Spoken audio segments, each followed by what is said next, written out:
आदरणीय सभापति जी, मणिपुर के संबंध में मैंने पिछले सत्र में विस्तार से बात कही थी, लेकिन आज मैं फिर से एक बार दोहराना चाहता हूं।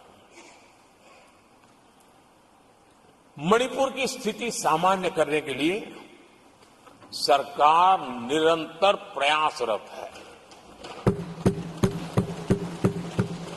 वहां जो कुछ भी घटनाएं घटी, 11,000 से ज्यादा एफआईआर की गई है। मणिपुर छोटा सा राज्य है, 11,000 एफआईआर की गई है। 500 से ज्यादा लोग अरेस्ट हुए हैं। आदरणीय सभापति जी, इस बात को भी हमें स्वीकार करना होगा कि मणिपुर में लगातार हिंसा की घटनाएं कम होती जा रही है। इसका मतलब शांति का आशा रखना, शांति पे भरोसा करना संभव हो रहा है। आज मणिपुर के अधिकांश हिस्सों में आम दिनों की तरह स्कूल चल रहे हैं, कॉलेज चल रहे हैं, दफ्तर और दूसरे संस्थान खुले हैं।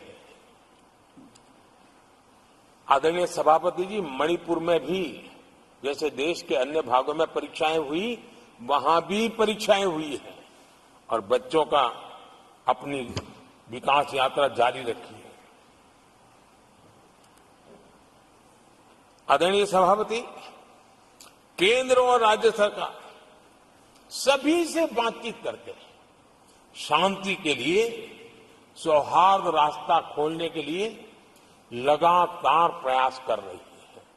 छोटे छोटे इकाइयों को जोड़ करके इन ताने बाने को गूंथना एक बहुत बड़ा काम है और शांतिपूर्ण तरीके से हो रहा है। बीते समय में पहले की सरकारों में ऐसा नहीं हुआ है। गृह मंत्री स्वयं कई दिनों तक वहां रहे हैं, गृह राज्य मंत्री हफ्तों तक वहां रहे और बार बार वहां जाकर के संबंधित लोगों को जोड़ने का प्रयास करते रहे हैं। आदरणीय सभापति जी, पॉलिटिकल लीडरशिप तो है ही, लेकिन सरकार के सभी वरिष्ठ अधिकारी जिसका जिसका इन काम से संबंध है, वे लगातार वहां फिजिकल जाते हैं, लगातार वहां संपर्क में रहते हैं और समस्या के समाधान के लिए हर प्रकार से प्रयासों को बल दिया जा रहा है।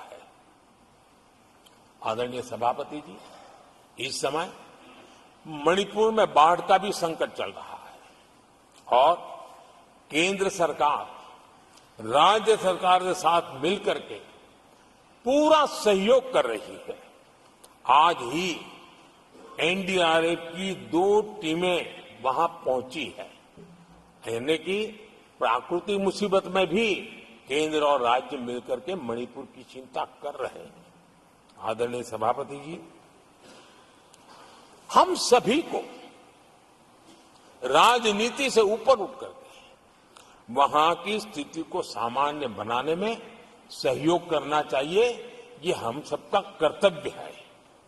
आदरणीय सभापति जी, जो भी तत्व मणिपुर की आग में घी डालने की कोशिश कर रहे हैं, मैं उनसे आगाह करता हूं, ये हरकतें बंद करें।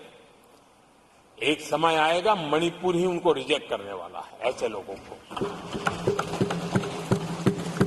आदरणीय सभापति जी, जो लोग मणिपुर के इतिहास को जानते हैं, मणिपुर की घटनाक्रम को जानते हैं, उनको पता है कि वहां का सामाजिक संघर्ष का एक लंबा इतिहास रहा है। उस संघर्ष की मानसिकता की जड़ें बहुत गहरी हैं, इसको कोई नकार नहीं सकता है। और कांग्रेस के लोग ये न भूले कि मणिपुर में इन्हीं कारणों से 10 बार राष्ट्रपति शासन लगाना पड़ा है।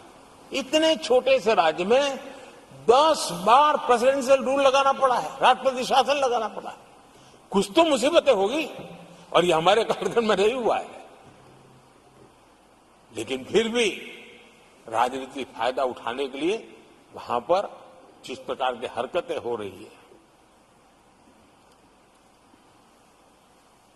और राष्ट्रपति जी, आदरणीय सभापति जी, मैं इस सदन में देशवासियों को मैं बताना चाहता हूं, 1993 में मणिपुर में ऐसे ही घटनाओं का क्रम चला था और इतना तीव्र चला था, इतना व्यापक चला था, वो 5 साल लगातार चला था। तो ये सारा इतिहास समझ करके हमें बहुत समझदारी के पूर्वक स्थितियों को ठीक करने के लिए प्रयास करना है। जो भी इसमें सहयोग देना चाहते हैं, हर एक का सहयोग भी हम लेना चाहते हैं, लेकिन हम सामान्य स्थिति को बरकरार रखने में, शांति लाने में भरपूर प्रयास कर रहे हैं।